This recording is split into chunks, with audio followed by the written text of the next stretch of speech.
तो सर्वप्रथम हम बात करते हैं कि दो चर, चर का मतलब क्या होता है और रैखिक समीकरण का मतलब क्या होता है। तो चर तो हम जानते हैं, है ना, जानते कि नहीं जानते, और हम रैखिक समीकरण भी जानते हैं, जानते कि नहीं जानते, बताओ कौन नहीं जानता है, सब लोग जानते हैं। दो चर मतलब x by a to z तो चर ही होते हैं, हाँ, बीजीय व्यंजक चर होते हैं। रैखिक का मतलब होता है जिसकी एक घात हो, जिस समीकरण की केवल एक घात हो वो क्या कहलाती है, रैखिक समीकरण, और जिसमें दो चर होते हैं वो कहलाती है दो चर रैखिक समीकरण। तो सर्वप्रथम हम बात करते हैं दो चर रैखिक समीकरण हमारी होती क्या है। अगर दो चर रैखिक समीकरण आप लोगों को पता है तो आसानी से आप क्वेश्चन बना पाओगे और कर पाओगे। तो सबसे पहला काम आपको दो चर रैखिक समीकरण याद रखने का, ठीक है। तो दो चर रैखिक रैखिक समीकरण आपको पता होना चाहिए। अगर ये भी नहीं पता है तो इसके बिना आपको कुछ भी नहीं पता, आप बेकार हैं भाई, ठीक है। तो पहले तो हमको दो चर रैखिक समीकरण 100% पता होना चाहिए। तो देखिए क्या होती समीकरण आपकी, ये होती है आपकी ए एक्स और प्लस बी वाई और प्लस सी बराबर 0। हाँ, ये आपकी समीकरण होती है कौन सी, दो चर रैखिक समीकरण। अगर ये समीकरण नहीं पता है तो बेकार हो आप लोग, ठीक है। तो देखिए सबसे मेन चीज क्या है कि यहाँ पर कौन से दो चर है। तो यहाँ पर ए और बी जो है ये आपके कांस्टेंट वैल्यू है जिनको हम अचर पद मानते हैं। ये जो ए और बी है तो चर ही, लेकिन यहाँ पर ये अचर पद है। कैसे है, यहाँ पर 2 4 6 8 संख्याएं लगी हुई होगी तो वो अचर पद है, और बाकी जो एक्स और वाई वो है वो कैसे है, चर पद है। तो देखिए दो ही चर है कि नहीं है, और बाकी ये भी आपका अचर पद होगा, ठीक। तो केवल एक्स और वाई दो चर है, इसलिए ये कैसी हो गई, दो चर समीकरण हो गई। और रैखिक क्यों है, क्योंकि केवल एक एक घात है हर जगह, है कि नहीं है, इसलिए ये रैखिक समीकरण हो गई। मैंने इससे पहले बहुपद पढ़ाया ना, रैखिक समीकरण का मतलब क्या होता है, जिसकी केवल एक घात हो उसे क्या बोलते हैं, रैखिक समीकरण बोलते हैं। कोई दिक्कत है यहाँ तक। तो दो चर रैखिक समीकरण क्यों बनी, क्योंकि इसमें केवल एक एक्स और एक वाई दो ही तो चर है, और बाकी सब क्या है, अचर है, ठीक है।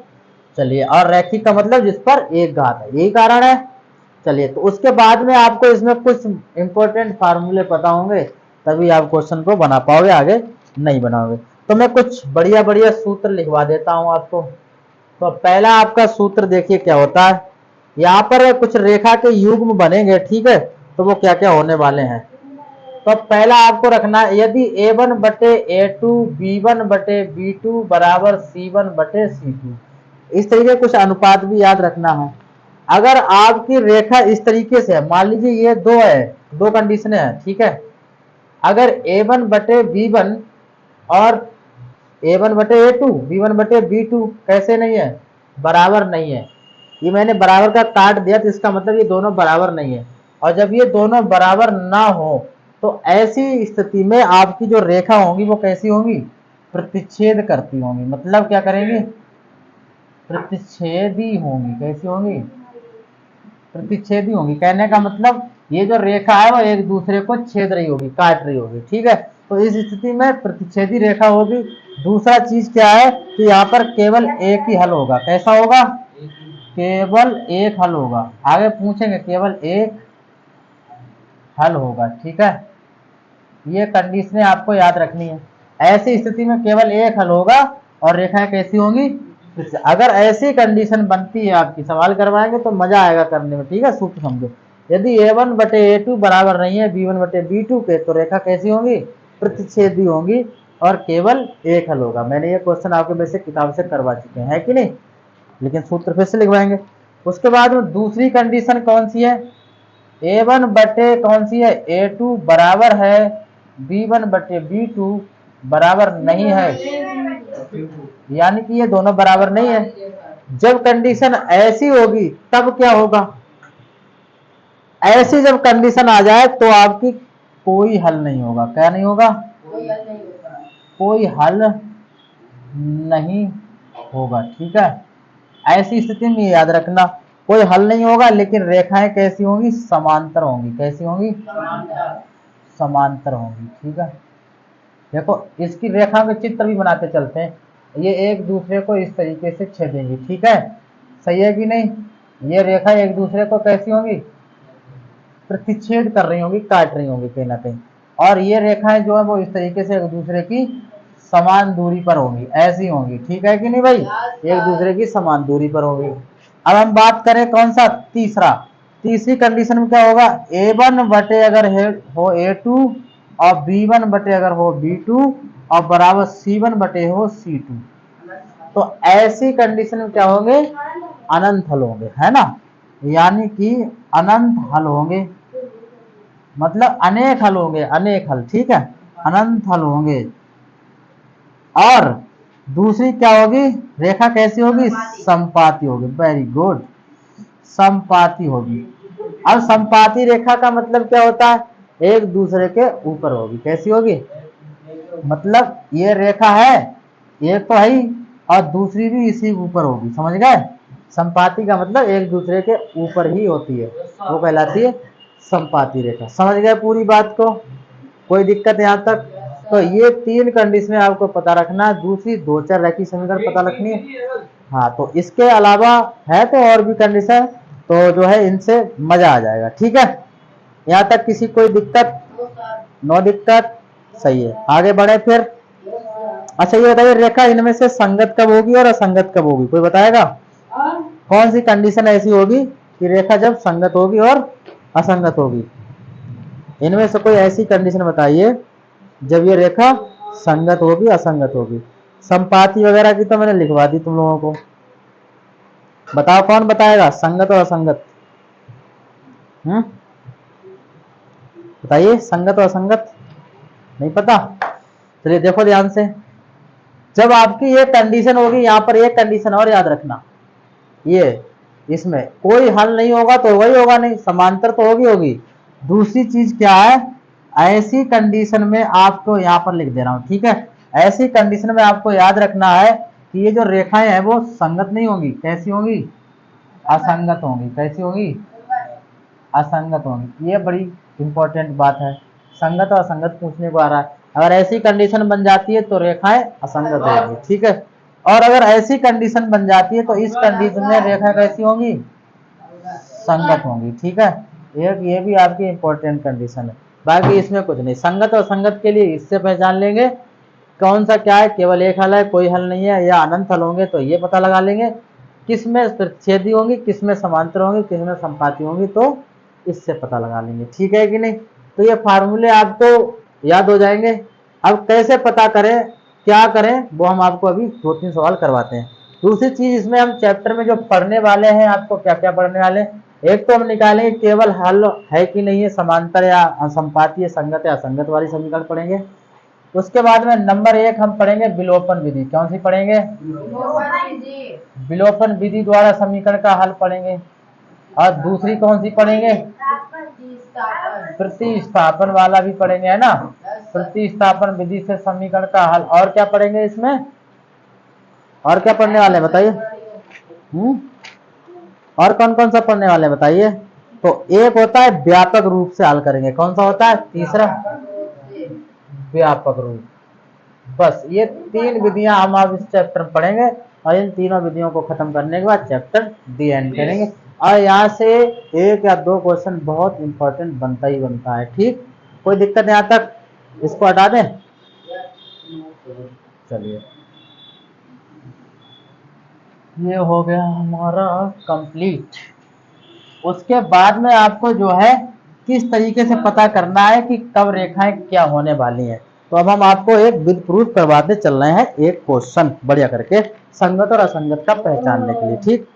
जैसे कि इस तरीके से आपको 2 समीकरण दे रखी होंगी, तो यहाँ पर आपको पहले समीकरण दे रखी है x + 3y बराबर कितना है, 6 है, और दूसरी है हमारी 2x - 3y बराबर कितनी है, 12। ऐसी 2 समीकरणें दे रखी होंगी, और देखेंगे आपको कि ये कैसी है, प्रतिच्छेदी है, समांतर है या संपाती है। तो सर्वप्रथम हम इसको नाम दे देंगे समीकरण 1 और इसको नाम दे देंगे समीकरण 2।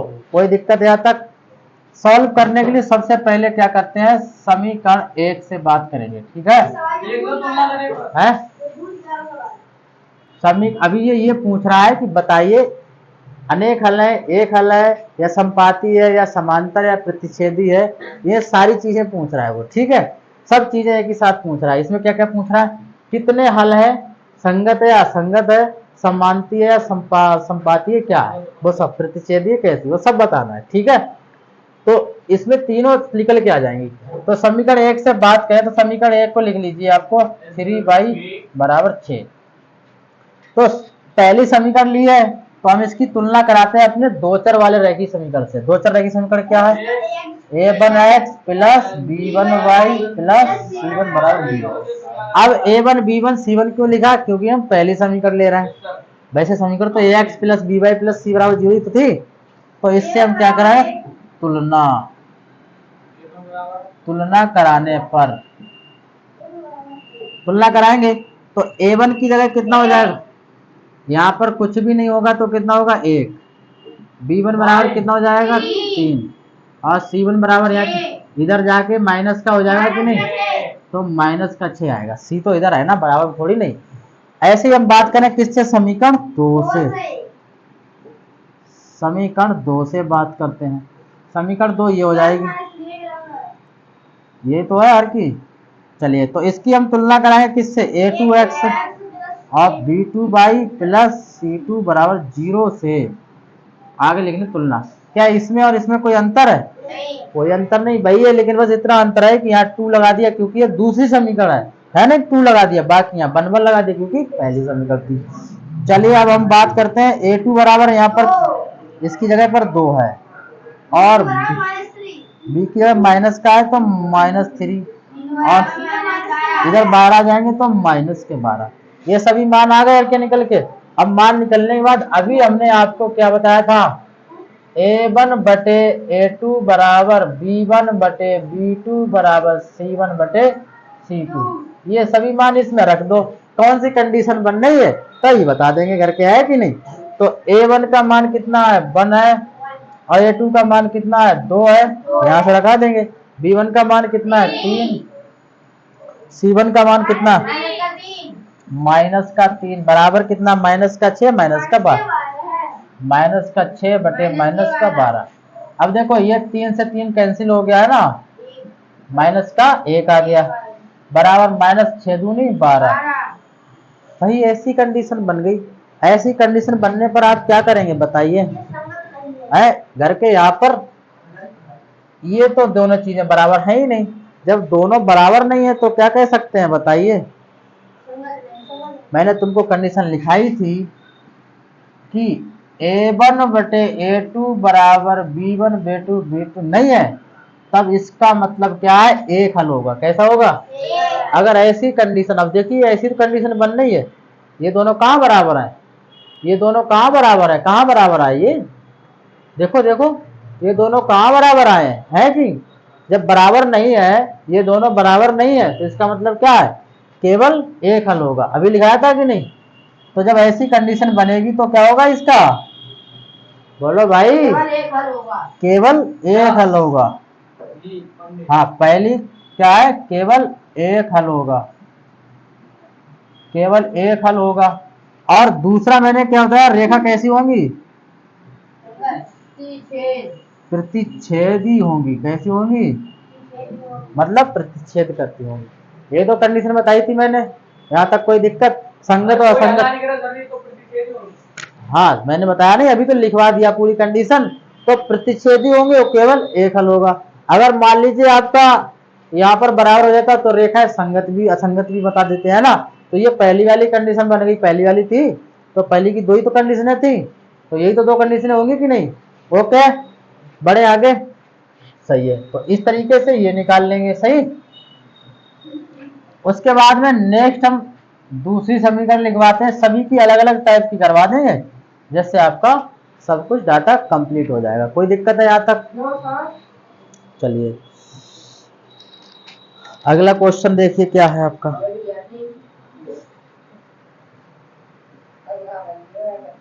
यह है x प्लस कितना है हमारा 2y बराबर 4 है, और यहाँ पर कितना है 2x प्लस 4y, हाँ 12 ये है।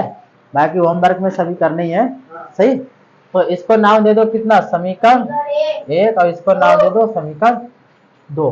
तो समीकरण 1 से बात करें, कहाँ से बात करें, 1 से बात करते हैं। इस बार हम एक को नीचे नहीं लाएंगे लिख के, डायरेक्ट ही तुलना करा ले रहे हैं कि नहीं। किससे कराएंगे, a1x plus b1y plus c1 बराबर 0 से क्या कराएंगे करके, तुलना ही तो कराएंगे। तो a1 की जगह यहाँ पर कितना होगा, 1 होगा कि नहीं, और b1 की जगह कितना होगा, और c1 माइनस का 4, क्योंकि इधर आके माइनस हो जाएगा, हो जाएगा। अब कहां से बात करें हम, समीकरण 2 से, समीकरण 2 से बात करेंगे। तो इस बार क्या लेंगे, a2x और प्लस c2 बराबर 0 से, तुलना कराने पर आगे अपने आप लिख लेंगे, ठीक है कि नहीं। a2 की जगह यहाँ पर देखिए कितना 2 है, कितना 2 है। b2 की जगह यहाँ पर देखिए 4, इधर जाके माइनस क्या जाएंगे 12। इतना काम तो कर ही लेंगे, उसके बाद हम वही कंडीशन लगा देंगे अभी जो हमने लिखी, a1 बटे a2 बराबर b1 b2 बराबर c1 बटे c2, ठीक है कि नहीं। ऐसे लगा के हम बता देंगे संगत असंगत या अनंत हल होंगे या क्या हल होंगे, है कि नहीं। चलिए सभी का मान लगाओ, पहले a1 का मान 1 है, b1 1, और इसका मान है a2 का 2, इसका मान कितना है 2, और इसका मान कितना है 4, और इसका मान कितना -4, और नीचे है -12। तो ये तो रहेगा 1/2 और 2 दूनी 4, 1/2 माइनस के 4 तिया है कि नहीं, 4 तिया 12, 1/3 आएगा, है कि नहीं। तो ये कंडीशन बराबर नहीं आई, परंतु दो कंडीशन बराबर है, और जब दो कंडीशन बराबर होंगी तो क्या होगा, रेखा कैसी होगी, रेखा समांतर होगी। रेखा समांतर होगी। जब दो बराबर है तो इसका मतलब रेखा कैसी है, समांतर है, पहली कंडीशन। कितने हल होंगे, अभी तो मैंने बताया तो था, कोई हल नहीं होगा, बताया कि नहीं, कोई हल नहीं होगा, बताया कि नहीं। तीसरी कंडीशन क्या होता है, रेखा कैसी होगी, संगत या असंगत, असंगत, ठीक है। तो ये 3 बातें याद हो जाएंगी, ऐसे ही करने, बाकी सारे सवालों में ऐसे ही मान लगा के लिखना। वो पूछेगा बताइए रेखा संगत है असंगत, ऐसी तो समीकरण दे देगा, अब पूछेंगे बताइए रेखा असंगत है संगत, ऐसे निकाल गिला के बता दोगे संगत। और फिर ऐसी 2 समीकरण है, फिर लिखोगे, पूछेगा बताइए रेखा समांतर है असंगत, हाँ। अगर वो फिर से 2 समीकरण दे दे, पूछे बताइए रेखा समांतर है संपाती है प्रतिच्छेदी है, तो आपको करके ला के लाना है, देख लेना है समांतर अभी, है ना। ऐसे बताइए कितने हल है, अनेक हल है, कोई हल नहीं है, या फिर एक ही हल है, बना दोगे नहीं। एक चीज इनमें से 3 में से एक चीज पूछी जाएगी, कौन सी पूछी जाएगी, एक। ये तो मैं तुमको तीनों चीजें साथ में लेके चल रहा हूँ, उदाहरण के लिए हम प्रूफ करवा रहे हैं, ये तो मैं तुमको प्रूफ बता रहा हूँ, ठीक है। हाँ, कोई दिक्कत है यहाँ तक, कोई दिक्कत किसी को भाई बताइए, क्या है, क्या है, क्या है बताओ, दिक्कत है कुछ,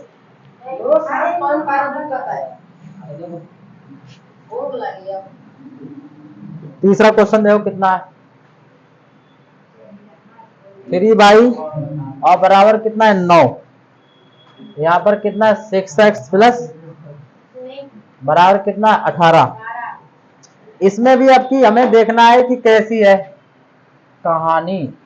तो समीकरण 1 मान लीजिए और समीकरण 2, सर्वप्रथम आपको क्या करना है, वैसे ही समीकरण 1 से, समीकरण 1 से वही लिखो करके a1x plus b1y plus c1 बराबर 0 से तुलना कराओ। a1 का मान बताइए कितना आएगा, देखिए यहाँ पर कितना है 2, और यहाँ पर हो जाएगा 3, माइनस इधर आ जाएगा तो 9।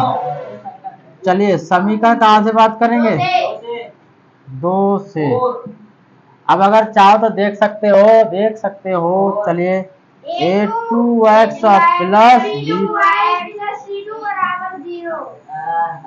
चलिए a2 की जगह कितना, b2 की जगह और c2 माइनस के 18 आ जाएंगे, ठीक है कि नहीं। वही वाली कंडीशन करके लगा दो सीधे से, क्या था a1 बटे a2 बराबर V2 बराबर C1 बटे C2। सभी मान इसमें रख दीजिए। कितना है? बरकत 2 है, 2/4 हो जाएगा कि नहीं? और यहाँ पर कितना जाएगा? 3/6।